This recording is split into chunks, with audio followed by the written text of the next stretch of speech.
Yeah, yeah, yeah, yeah. Oh, yeah, yeah, yeah. I usually don't do this, so kinalo bakango mingite. I just wanna spread it love, I just wanna say, yeah. We only got one life, so leave it on. Tomorrow is not promise for anybody. Tomorrow is not promise. I'm on my best behavior when I'm alone with you. Oh, you induce my body, you my therapy. We can talk about anything. One plus one, you're giving me attention. I think you're making me lose, and I really need those, and I need that one by one. Welcome to another episode of the Pepper Soup Talk Show. My name is Aki. I'm here with my partner Sekou. Today we got with us an artist hailing from the country of Congo. He is Afrobeats singer. He recently put out his record Isabella, which has been starting to make waves, and he's been recording a lot and is up and coming artist here in the States.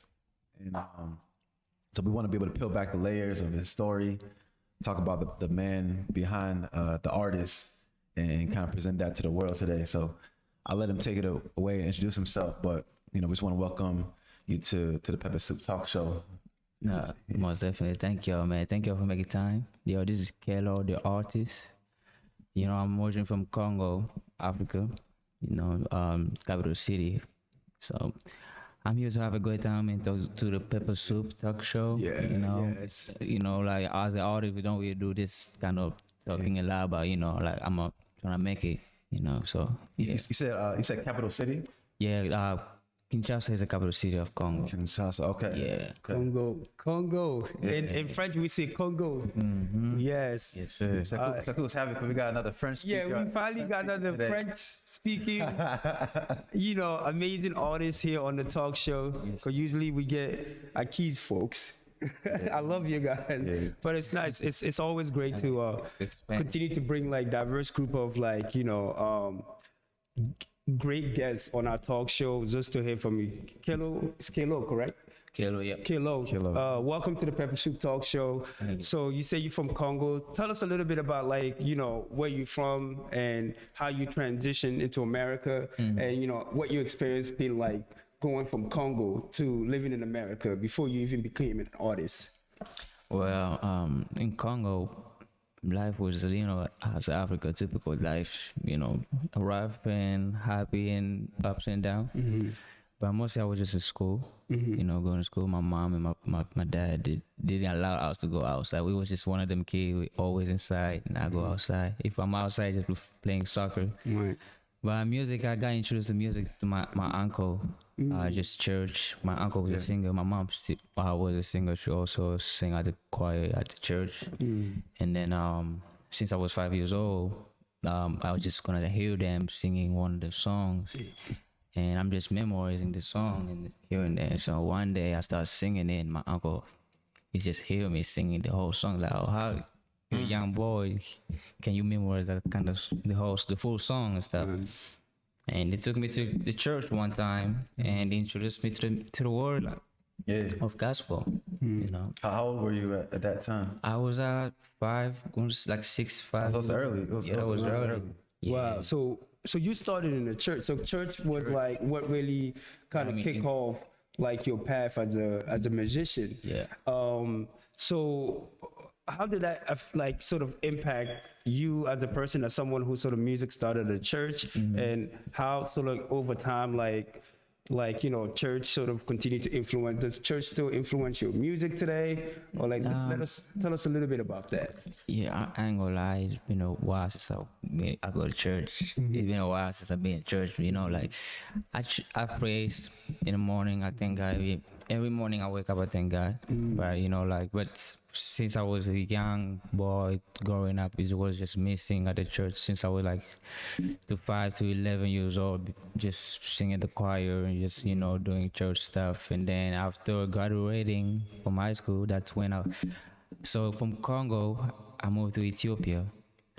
So it's like that's where I got. So I left Congo. I was probably like if I'm not mistaken, at 12 or like 13 or 12 years old. Okay. Yeah, so from there I moved to Ethiopia and then meet all different speaking language, and the people are different, and Yeah. but they're very friendly and stuff. So I had to, establish and start learn the culture and stuff.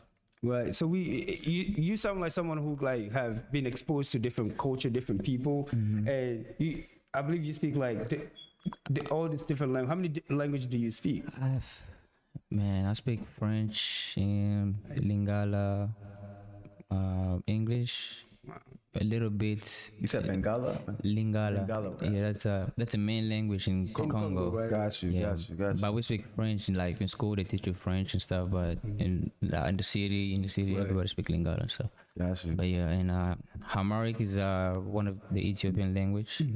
But I try to speak a little bit. So one of my songs, I even put some few words in one. So of my that's 4 different languages that you speak. Oh, yeah, 5. that's like 5. 5. Yeah, that's like 5 languages. Wow. which That's one? incredible. Because myself, like, I speak 3 different languages as well. So, like, being in America, like, over time, instead of my French getting better, it got worse. But, I speak Susu. I speak, of course, English, and I speak French as well. And, my other language is Fulani, and I'm Fulani. That's my tribe. But I actually don't speak Fulani like that, unfortunately. But I do understand it, though. Right. So it's just incredible that you speak 5 different languages, man. I mean, not fully, but a little bit. Yeah. It just... What are your earliest memories of listening to music growing up? Was it mostly gospel? What were you hearing in Congo? It was a lot of I grew up listening to American music. Oh, yeah? They start putting my American boys since I was young. I was a Congo boy, but people in the city just see like, oh damn, his life and the way he just do his music and stuff was just kind of like, mostly it was American music like Akon and Usher and Tyrese. Some old school type of shit. Right. So talk to us. What was your idea of America before you came here? Like, what you were listening to this American artist, but what was your like understanding of America, and how did it change when you actually moved to America? Yeah, man, the way they sell, I'm gonna say this, like in the movies and everything. When we back home, they sell this image, like this is the most place you find everything, the freedom, it's like heaven, basically, what they say. But when you come here, living here, you're gonna feel like, no, it's about like you hard work. You gotta put yourself out there and then put the work, cause you don't work, you don't eat, or you be out there just like homeless and stuff. Right. So, Kelo, when you came here, did you come here by yourself, or you were living with a family member? No, was that from Ethiopia? That was from Ethiopia. So in Ethiopia, I came to America. Okay. Yeah. I came with my family. Oh, okay. So my family, my dad, my mom, my brothers. Okay. Yeah. Gotcha. And I connect to your story because I came here when I was about 10 years old. And I came with my brothers, of course. So hearing your story, it's like nice to be on the talk show. Yeah. And I know, like, You came when you were 10? I was 10 years old. I was 19. Yeah. 19. Wow. Okay. From So you Ethiopia? Yeah. Wow. So you spent a long time in Ethiopia then? Like 4 years. Oh wow. Wow. That's amazing. And what brought your family to Ethiopia during that time? So my dad, he works to as an ambassador, Gotcha. like a consultant or something like that. Okay. So that's through him we got the visa to come to the United States. Oh, okay. Wow. That's Word. incredible. Yeah. And it's just like, I'm always thinking about like that adjustment because, Aki, of course, like, in Nigeria, this sense of like they speak English already, so the transition is a little bit easier, right? Yeah. The language, right? What are some of the challenges that you encounter, like when you came? Because I know for me, like one of the biggest one was like the culture, the language barrier, and then a lot of francophone that people just like in Africa, they just like huge influence of like Ghana and Nigerian culture in America, but it's also like a lot of people don't know the francophone culture as well, right? And so what was that adjustment like for you? Well, it was just like a lot of surprising, like everything. It's basically the way they curse out here, they put everything out there, like shit, the exposure is crazy out here. Right. I mean, at least actually like, yo, close your eyes, yo, don't speak like that, you know, basically. Right. But yeah, it was like, man, I come out here, the life is different, man, you know. But like I say, I like growing up, I always watch the American thing, always like say copy and shit like that. Right. So and nothing really was surprising me because I was just already trying to live it out there and stuff like that. Wow. Mostly. Yeah. So then you came to the U.S. Did you settle in Pennsylvania? Now, so Ethiopia, we landed to New York. Okay. And then to New York, we lived in Baltimore like for like 3 months and stuff. Yeah. Oh, okay. Yeah, and then to Baltimore, we moved to Maine. Well, you talking about Baltimore, like Maryland? Maryland, Baltimore? Yeah. Okay. Yeah. I thought somebody. Okay. Yeah, Maryland, Baltimore. Which other Baltimore is there? No, yeah. No, I'm trying to figure out Baltimore, Maryland. Yeah. Okay. And then Well, my question was, I supposed to what though? what? Baltimore, Maryland. I supposed to what? I supposed to Baltimore what? No. I just wanted to like Baltimore, Maryland, and then what else? What was that like? Because it's like I see him going from New York to Baltimore. Yeah. And then you move from Wales To Maine. to Maine. Maine, yeah. Wow. Like, so that's like it's like a serious like Yeah. difference. Trying to figure Go out. from like New York to Baltimore, now you're going to Maine. Yeah. Wow, what was that like living in Maine? Because I just know that Maine is also like very different. The populations are different. Yeah, Maine is a nice place, very safe, Right. but it's just cold. It's you just know, cold, It's cold, right? bro. And the people are nice out there too. Was it diverse or like? Yeah, it is diverse. A lot of Africans too out there. Wow. Definitely a lot of Africans. Basically, if you go there, you're gonna see a lot of Angolans. I don't know if you heard of Angola. They speak Portuguese. Yeah, we got a lot of Angolans, a lot of Congolese and Somalians and everybody out there. Oh, okay. Yeah, it's a nice place. Okay. Yeah. Because when you think of Maine, usually you don't think like it's a place that's very diverse. You know, it's up there. Like we think of the cold. You think of the you know, cold. only go up there during the summertime, man. I go there like I used to go there for camp, and all I know about Maine is the seafood. Right, that's true though, but it depends the part of The part of which Maine. part. Because I was in Portland. Portland, and yeah. Lewiston. Okay. So out there we turn up, you know, like Oh wow. no matter the cold or not, you know, they stay up. Wow. Interesting journey. Now, when you moved here to the U.S., were you already an artist, already pursuing music?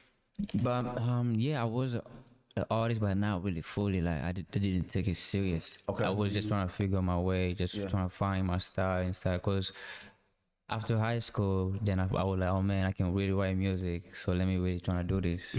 Cause in high school I was just doing it, but still I was doing church. I used to play the djembe. Yeah, The djembe, djembe. Nice, nice. Yeah, I'm very good at it. All right. Yeah, but yeah, church, and then after high school, I was like, okay, let me get myself into the music world, as they say, because you know, church they're gonna say no, you gotta sing. Yeah.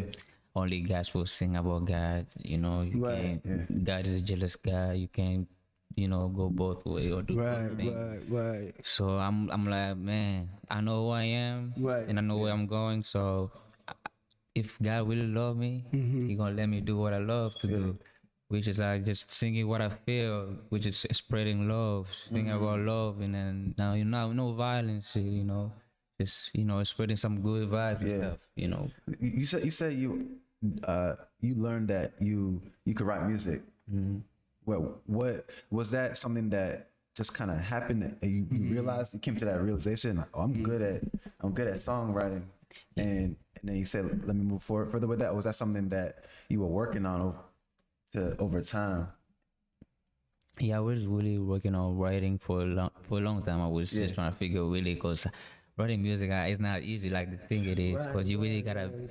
Everybody always say everything you might think. The people always sing about whatever you think you might write about. So you just gotta find the new words, the new way, the new technique to deliver it.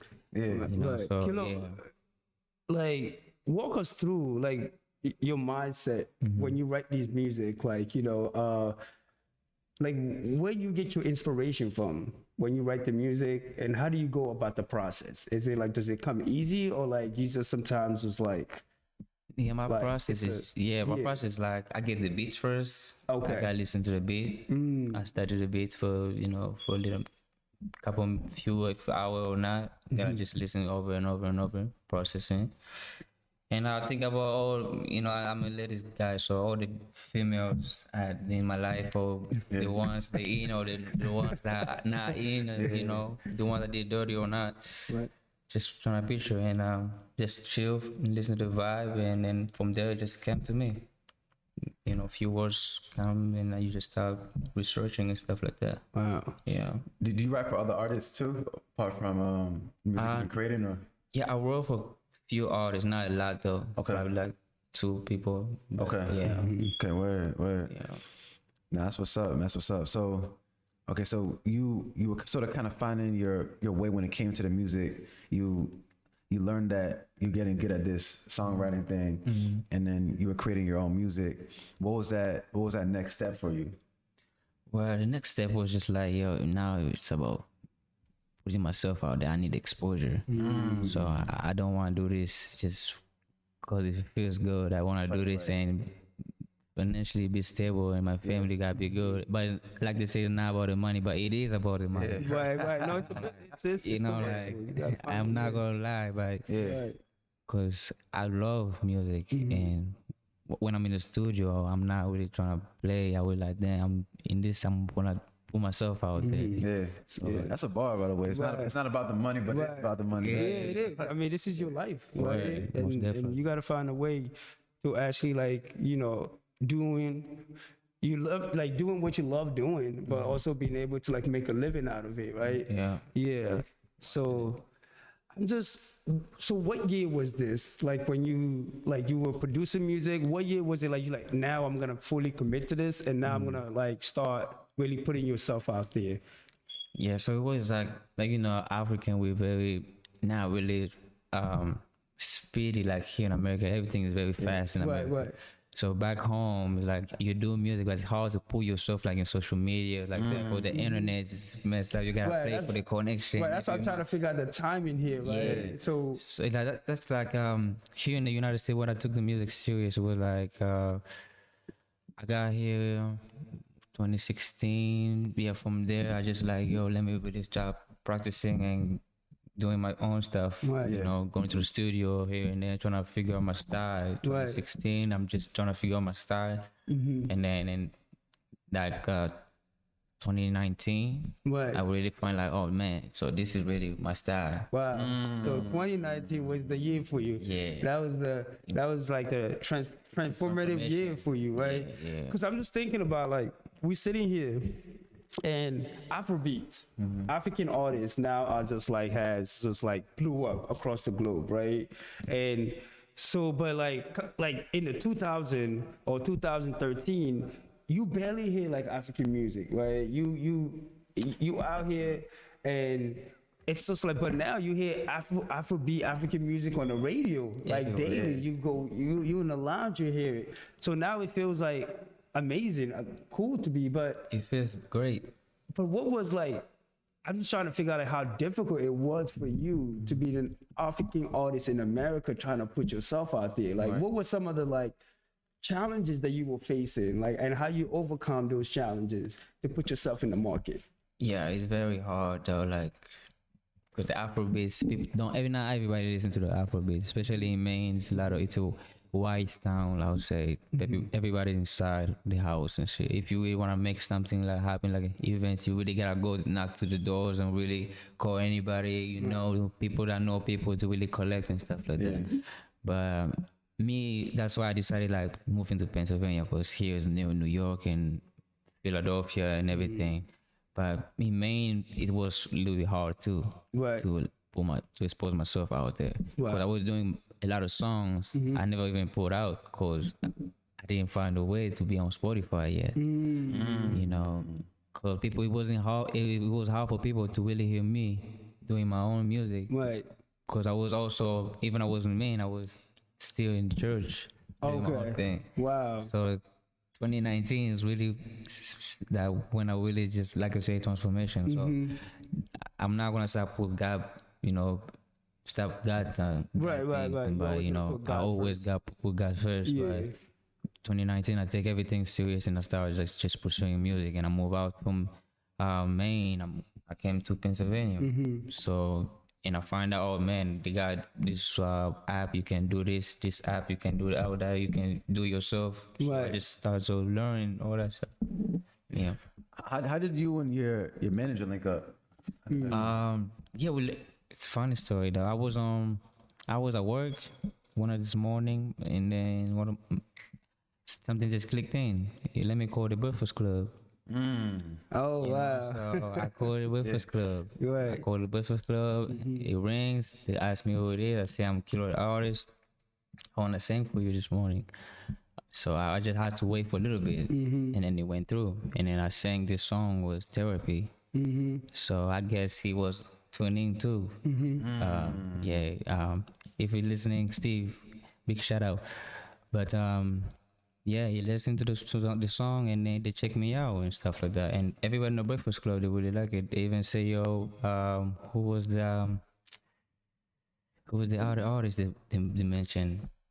Now it comes to me. Right, right. Okay. So because being an artist is also about creating your own brand, right? So the name Kelo, that's your artist name, right? Yeah, And that's my where artist name. like how do you came up with that? What does it mean? So, to Kelo, the artist. So, artist is the artist. Like I'm an artist. I am an artist. And Kelo is just my real name is Kevin Lontange. So Kevin Lontange. So the Ke, Nice. that's K, Right. and then the Lo for my last name. So Kelo. the Kelo. So artist. you just put it together. Yeah, just put it together. Right.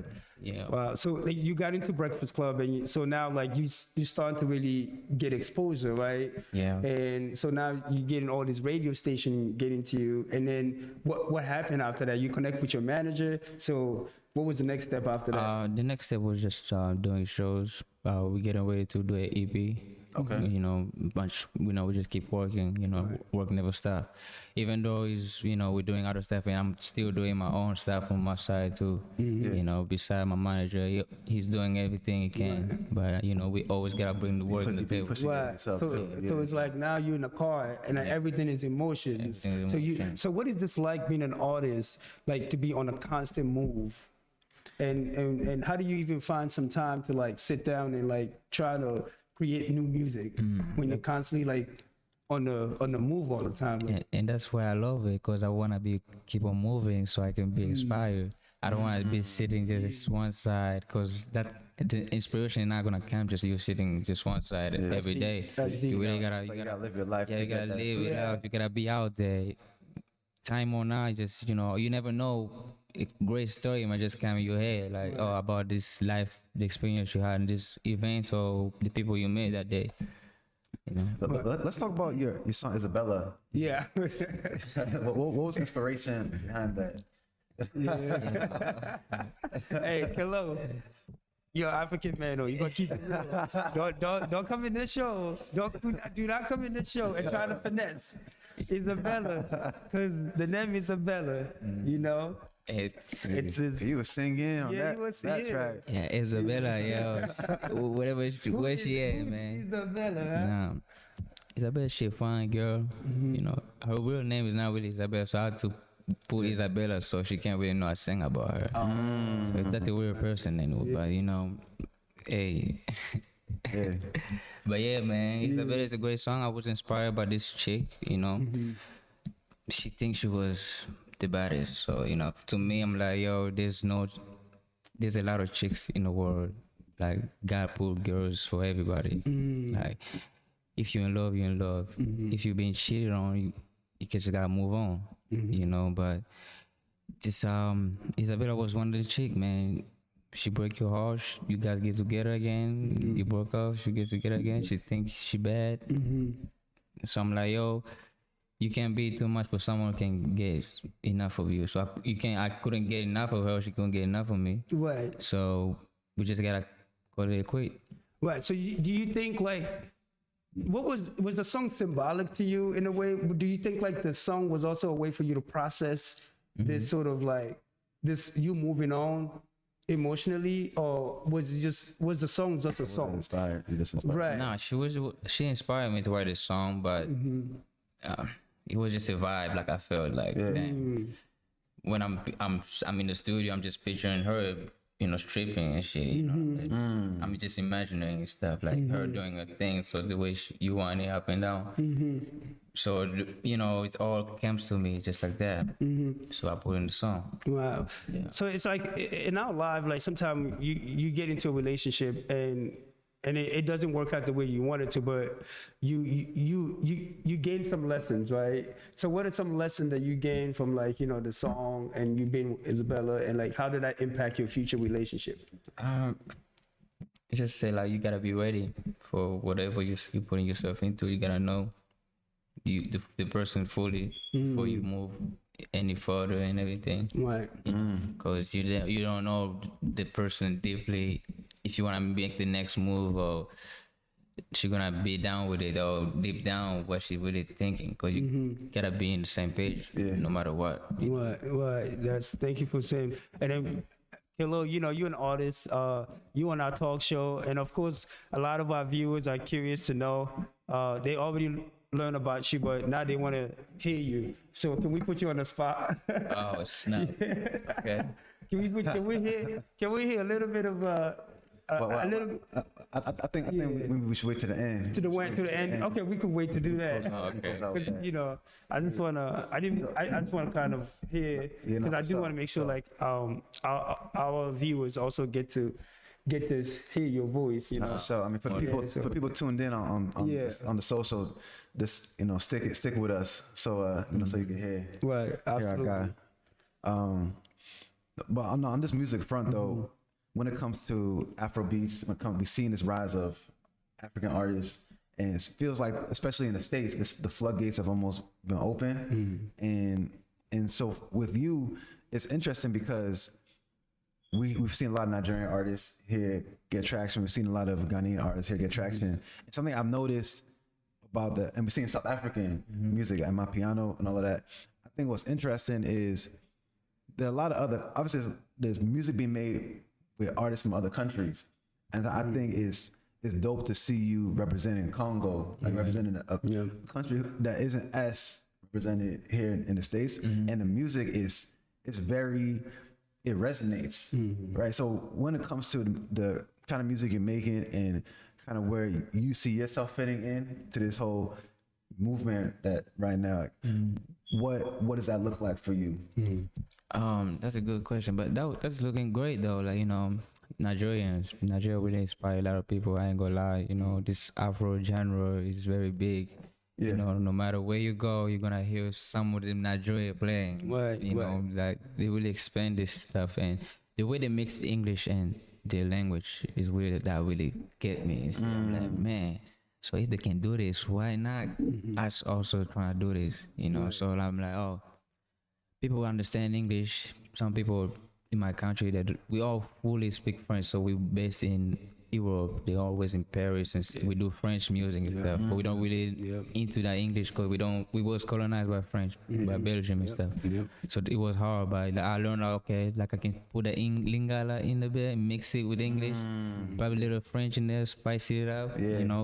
Some people can understand the English part, and it would be interesting to trying to like learn why is he talking about in the other language. So that's where people really come to you, like, okay, Congo to speak Lingala. Right.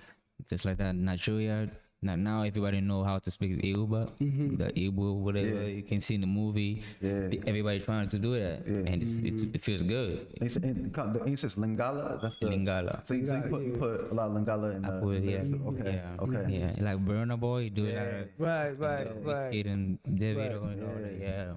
Yeah, because when those melodies are in the tracks and people feel music more than anything. So it's dope because then you also introducing that to the world. Yeah, wow, definitely. Right, it's almost like you just like you giving Congo like a whole new voice and a whole new reality, right? Because I just think like in America, there's often like people have this misconception of like Africa and like the different African countries. So how do you see yourself like as an artist in terms of like talking about the motherland in America, like and how do the people react to you?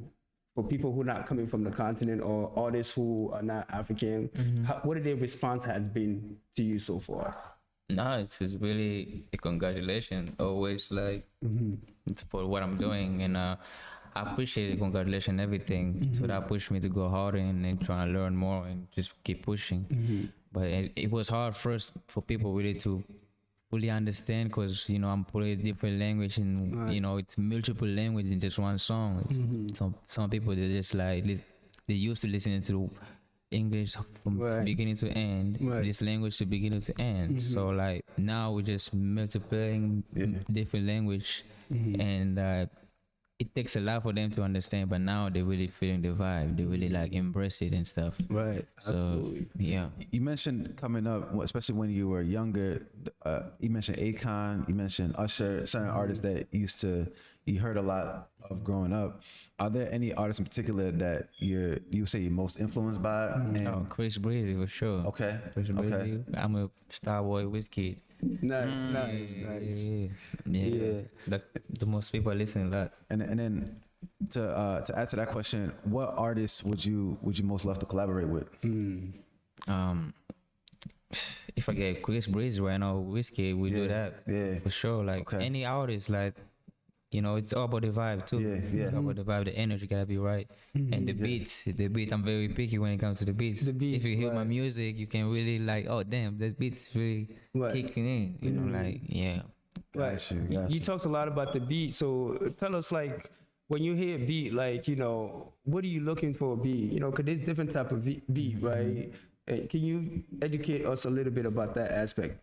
Yeah, there's some beats like some people like it very romantic, and some people really want it like they want to hear the beat and that's touch the soul and stuff, like some sad type of beats. But like when I'm looking for a beat, I'm looking for joy, like something when people hear it, they feel like, oh man, I just gotta start dancing. Oh, it feels good, let me do this clean up right quick, then listen to this song.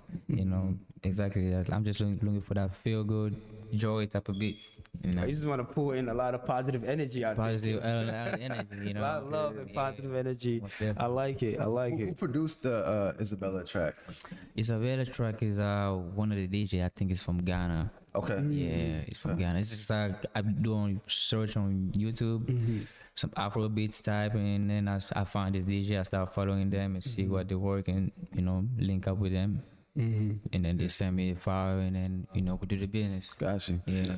Something we've seen with music in general right now is this whole independent wave. Artists being independent. Well, we also see artists who still sign deals, who have joint ventures. And how are you thinking about the business aspect of your music career? Do you see yourself as an independent artist? Do you see yourself signing with a label? Like what? How do you kind of see yourself going about things? Yeah, as an artist, really like I'm really looking for like a management deal and stuff like that. But I really want to stay independent so I can be fully in control of my vibes, and because I know my vibes, nobody really fully understands really what's going on until the day I really get the real exposure. Like, cause I feel like they haven't really heard me yet. Tell us what's going on. What's going on? I feel like they haven't heard me yet. That Top Model is $1 million song. Top Model, Isabella, those songs alone. But like we're still pushing, but it's hard as independent. I tell you, man, when your manager sent us Isabella and he sent us Top Model too, and the minute we heard it, it was like this is hard. It was a good film music. It was good music. Most definitely, but that's what's up. What are you working on? What are you working on now?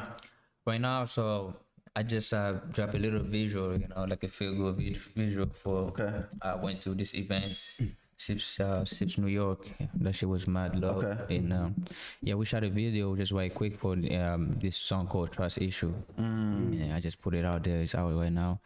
And right now I'm just working on dropping another single. But I like dropping a single with the video alone. Because nowadays people like seeing the visual, more than the audio. Right. So I'm just waiting a little bit. Yeah, yeah. a good Right. time. Okay. Can you talk a little bit about your style? Because I see your hair. I just see the style you got going on. I know I don't know. You kind of be a fashion icon. Fashion icon. Plus music. The mobile bread. Yeah, I'll be out there, bro. Yeah. style. Nah, I'll be a fashionista one day, bro. Like, for sure. You know, like, no, just like Yeba, it's gonna be one of my design. I'm gonna call it Yeba. So just regular, but a lot of swag. Yeah. Okay. You know, Word. you know. One of the things also like that people like should know about Congo is like this. It's like the fashions.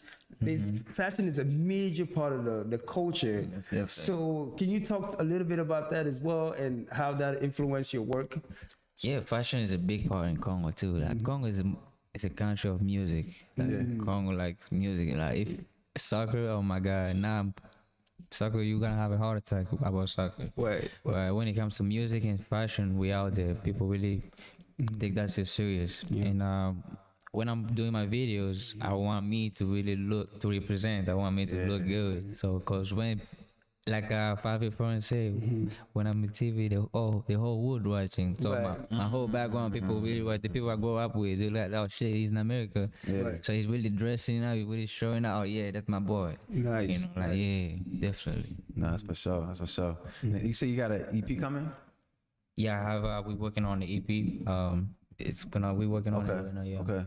Do you know when you want to drop? Oh. Right now I'm gonna drop a single, probably in a month or two. Okay. Drop a new single. It's gonna be some different style. Yeah. I always wanna give people like different style. Right, Not only like a pop or Afro artist, but I can do all different genres. Yeah, it's just so incredible to me because as an artist, like you want to keep your audience like more kind of like excited, right? Yeah. And you got to keep switching up. So what is that like for you?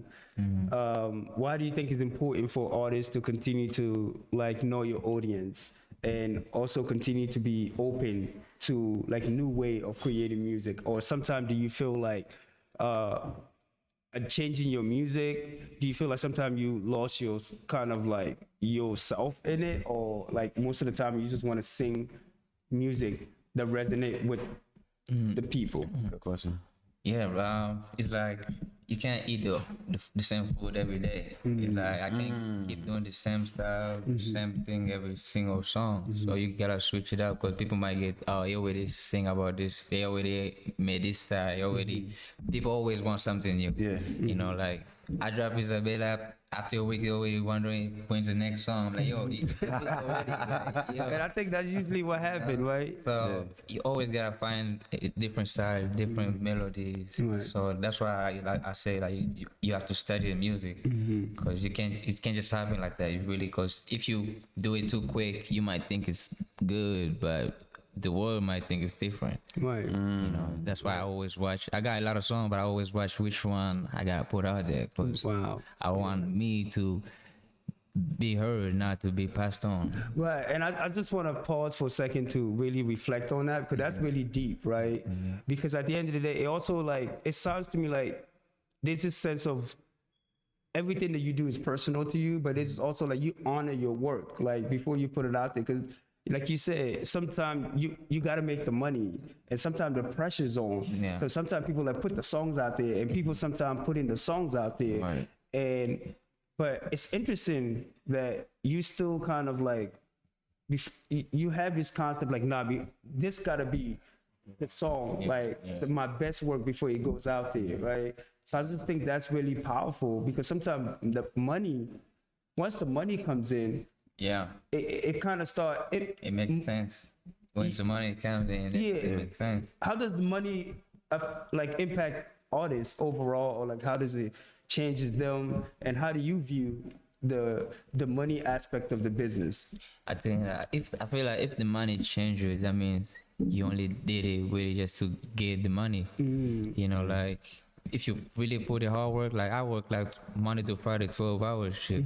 I'm doing music plus I'm doing regular work and shit. Right. I'm really putting the hour. I get tired sometimes, bro, but right now you just gotta invest in yourself like an independent. It's hard, but you just gotta put in because I know like, oh man, I believe this music thing is gonna change me. I believe it 1st before I spend any money. I believe like, yo, I'm spending this money. I know this really is gonna mean something one day. You know? Right. And sometimes when you get into this record label company, you as an artist, you have your concept of like, this is who I am, but the record company have their own marketing brain and how they want to market you. So as like Kelo, as an artist, like what are some of your non-negotiable? Well, I don't know. They gotta present me what they got for me. You know, they gotta let me what they got for me first. Right. You know, and then if we go from there. Okay. You know, but first I want to take full control of the beats. You know, I know everybody writing song is cool. They can have a bunch of writers. That's cool. I like working with different people. That's fine. But the beat is very important now. Right. The feeling, the melody is very important. Well, Yeah. so for you, like, what comes easier to you? Like, what comes natural to you? I know you say you started in the church, like gospel singing, but you also been talking a lot about the beat. Like, Yeah. What comes so easy to you, and then what's the hardest part? We just in general, I just sing. You know, whatever comes to my head, I just write it down. I just record it. My Snapchat video, Right. I just do it right quick. I get home and start searching on YouTube. You know, hundreds and keep scrolling. So you constantly doing research as just well. researching until it clicks in. Oh damn, this is the feeling I need. So you never know until you hear it. Yeah. You know, like once you hear it, you're like, oh yeah, it clicks in. So this Right. is what I'm working on. Right. Yeah. Killers, it's just great to have you on the talk show to hear your process as an artist. You know, because often, and this is why we're so honored to have you on the talk show, because I'm learning something new here. Because sometimes we just hear the music, right? And we like, oh, this is a good music, just a feel, but this concept of like the work that goes into it, the process that you say, and everything that you're walking us through, sometimes people don't see that. You know, they don't see the process, they only see the byproduct. So thank you so much again for your vulnerability. And Thank you for making time. yeah, I think it's so important Yeah. for people to see the artist behind the artist, because nothing happens overnight. Right. And in going through your process, you're able to watch that progression and watch the work that you have to put in order to, you know, move forward and progress. This more lighthearted question, but we always like to ask this question on our show. We know you're from Congo, so we know you're not going to be biased on your answer. But what country makes the best jollof rice? Oh man. yeah. And it's interesting though. It's interesting we asking somebody from Congo, right? Because you know, go ahead. I'm excited about your response. Yeah, I try both though. They're both good, but them Ghanaians though. Man, got Ghana jollof. We got Ghana Jollof. Jollof. Today, Yeah, them Ghana Ghanaians. Jollof prevail. I keep feel some type of way about that. Man, I some keep, man. yeah. Italian it up. No, but they both good though. I ain't gonna lie. They both good. Right. And then like, what's the popular dish in Congo? Loso na madesu. That's rice and beans. Nice. Loso na madesu, pondu, and loso that's rice and some cassava. Yeah. And that fufu. I'm not like a fufu guy though. Right. I like rice. I don't like using my finger, you know. Okay. Without not so much. It's just so interesting. Like each country have their own, like, you know, popular dish and different dishes and stuff. And I think about African culture. What I love about our food is also a representation of the culture. And then so it goes beyond the food. We have a great sense of pride in our food, right? So we always bring up this concept, which country has the best jollof rice. But at the end of the day, Kelo, we like, just like you just trying to bring everybody together, right? Right. Through your music, through the different language that you're saying, you're just trying to really spread the love out there and let everybody know that we all one Africa. Yeah, for sure. You know? One love. Yeah, it's one love. Yeah, shout out to that. Definitely. We also ask this question is like, you know, given everything that you've been through, given everything that you know, like, if a 13-year-old version of Kelo is sitting in front of you right now, what would you say to him? I'll say to him, focus on yourself, you know, and continue school. It's cool, it's important. You know, like I came from Africa. Yeah, we had it like I say, ups and down. You know, it was really rough, but we make it through. My parents always make sure like we have everything we can. So that's why I'm like, I work hard just to make sure my future is gonna be bright. Yeah. You know, I wanna establish that before I make any move, because I want my son or whoever, or I'm gonna have a son or a daughter. I want them to be born to a different world. 'Cause we live in a different world. Right. Yeah. So financially, it's very important to have like, oh, see, I'm bringing a human in this world. Right. So they gotta be very established. Right. Yeah. Wow. It's powerful. That was very powerful. Yeah. That's my last question. When we look at your career and you think about the vision you have for where you want to take this music thing and your career in general, if we were to play this back 5 years from now, what is Kelo the Artist? What's Kelo the Artist doing? Man, probably that's, movies. That's a good question, bro. Probably movies for sure. Yeah, you know, trying to do some acting and stuff. You know, I wanna be in there, like entertaining people and stuff. You know, like doing music and movies. You know, or behind the scene or doing some different shit. But that would be, you know, just moving around. You know, invest in some, or I'll be in the island somewhere in Africa. You know, just watching people from far. Yeah. You know. This is my last question. Kelo, again, it's been an honor. Great to have you on the talk show. You could be doing a lot of things right now, but thank you for your time. No, I Thank you appreciate y'all for having me. sharing your experience with us and your knowledge. Is there anybody that you want to give a shout out to? Yeah, I want to give a shout out to Sandro 215. That's a big dog. He's from Philly, you know, and Prince Alexander.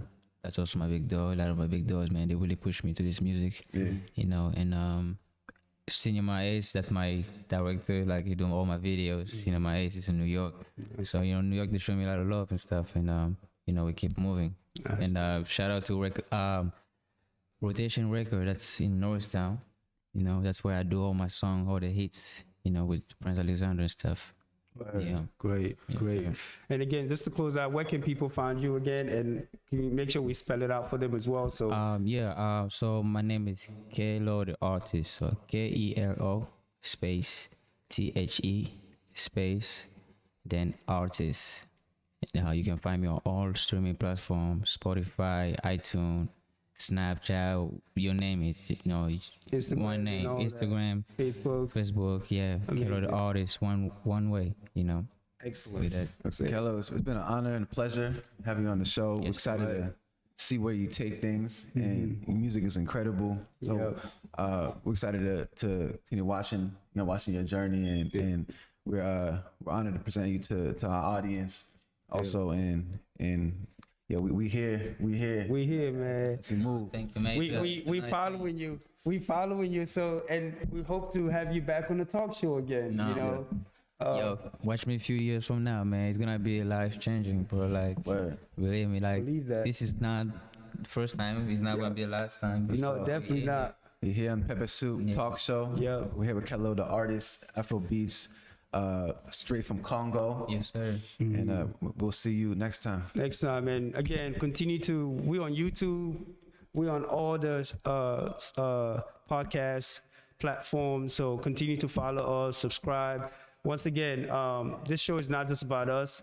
We do this for our people, our viewers. So if you have any comments, if you like what we're doing, please continue to spread the word as we continue to highlight the incredible work of the diaspora, pushing the narrative and changing the narrative. And Kelo, thank you. Yeah. Oh yeah.